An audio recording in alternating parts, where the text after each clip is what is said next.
The last shelter. The world is frozen. Endless white stretches across valleys carved by glaciers that have crawled southward for thousands of winters. The sky hangs low and grey, perpetually threatening snow. This is the Pleistocene, a realm where survival is measured not in years but in heartbeats, where warmth is more precious than territory and hunger drives every decision. In this merciless landscape, 5 hunters move through a pine forest dusted with fresh snow. Their breath clouds the air in rhythmic bursts. They are lean, weathered by wind and cold, wrapped in animal hides stitched with sinew. Their faces are darkened by smoke and scarred by countless encounters with the wild. They carry spears tipped with sharpened stone, and their eyes scan constantly, searching for prey, watching for predators. These men are far from their tribe. They have tracked a herd of reindeer for 3 days, but the animals have vanished into the deeper wilderness. Now, with daylight fading and the temperature plummeting, the hunters face a brutal truth. They must find shelter before nightfall, or the cold will claim them. The eldest among them, a man whose face is a map of survival, raises his hand. The group stops. He points toward a rocky outcrop rising from the forest floor, like the bones of some ancient creature. There, partially hidden by snow-laden branches, is the dark mouth of a cave. They approach cautiously. Caves offer protection from wind and snow, but they also serve as dens for predators. The entrance is wide, perhaps 3 times the height of a man. Fresh snow has drifted against the opening, but there are no tracks, no signs of recent occupation. The hunters exchange glances. They have no choice. Night is descending fast, and with it, temperatures that can freeze flesh solid. One of them enters first, spear raised, eyes adjusting to the darkness. The cave extends deep into the mountain. The walls are rough stone, glistening with moisture that has frozen into delicate crystals. The air inside is still colder than outside, but free from the cutting wind. He gestures, and the others follow. They move deeper, their footsteps echoing softly. The cave narrows, then opens into a larger chamber. It is perfect, spacious enough for all of them, with a ceiling high enough to allow a fire. They immediately begin gathering what little dry wood and kindling they carried. Fire is life. Without it, they are nothing but meat waiting to freeze. Sparks fly, smoke rises.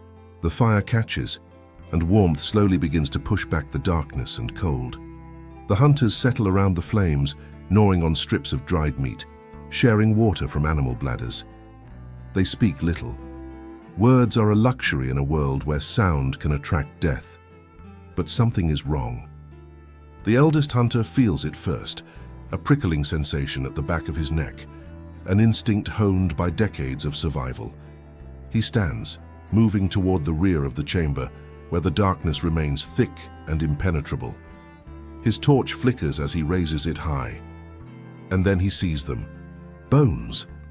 Massive bones scattered across the cave floor, a skull the size of a boulder with teeth like daggers, claw marks gouged deep into the stone walls, and in the shadows beyond his torchlight, a smell. Musky, rancid, thick with the stench of carrion and predator musk. His blood turns to ice. This is not an empty cave, this is a den. Before he can shout a warning, a sound erupts from the depths. A roar so deep, so powerful, it seems to shake the very mountain. The fire flickers violently. The other hunters leap to their feet, spears raised, eyes wide with primal terror. And then it emerges, a short-faced bear.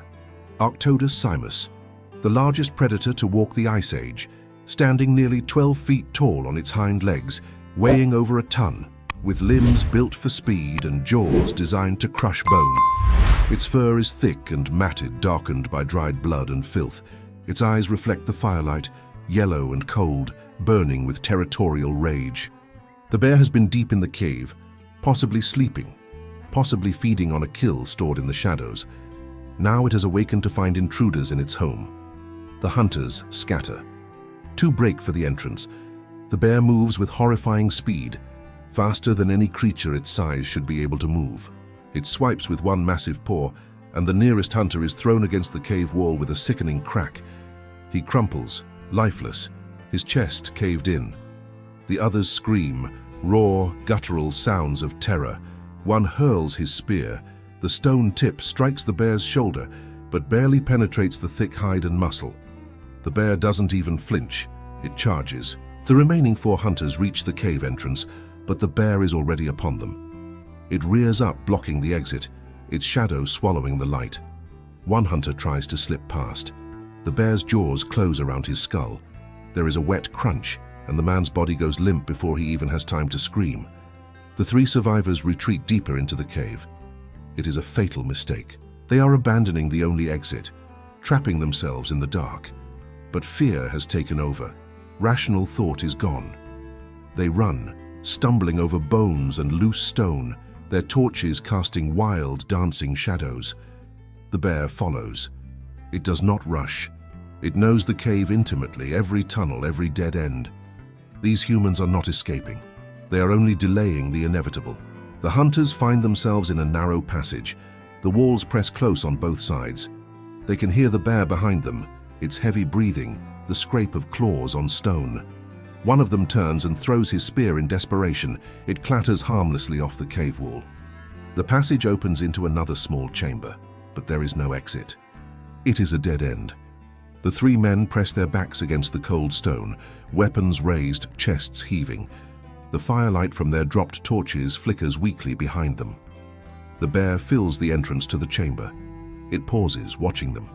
It does not need to rush. They are cornered, helpless.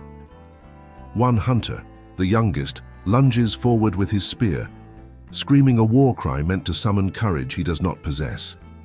The bear swats the weapon aside effortlessly and clamps its jaws around the young man's leg.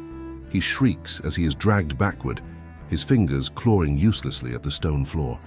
The bear shakes him like a wolf shakes a rabbit, his screams cut off abruptly. The remaining 2 hunters are frozen. One has collapsed to his knees, trembling, whispering prayers to spirits that cannot hear him. The other, the eldest, stands tall, gripping his spear with both hands. His face is carved from stone. He knows death is here. He has looked into its eyes 100 times before, but he will face it standing. The bear advances. The eldest hunter thrusts his spear forward with all his strength. The stone tip pierces the bear's chest, sinking deep. The bear roars, a sound of pain and fury that echoes through the entire mountain. Blood pours from the wound, but the bear does not fall. It charges forward, impaling itself further on the spear. The wooden shaft snaps like a twig.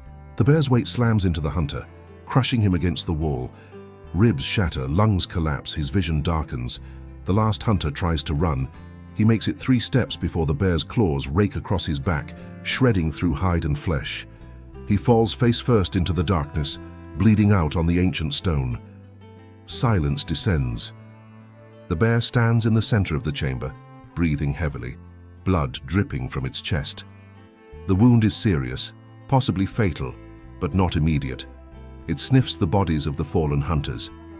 Then, slowly, it retreats deeper into the cave, leaving the carnage behind. Hours pass. Dawn breaks over the frozen forest. Pale light creeps into the cave entrance.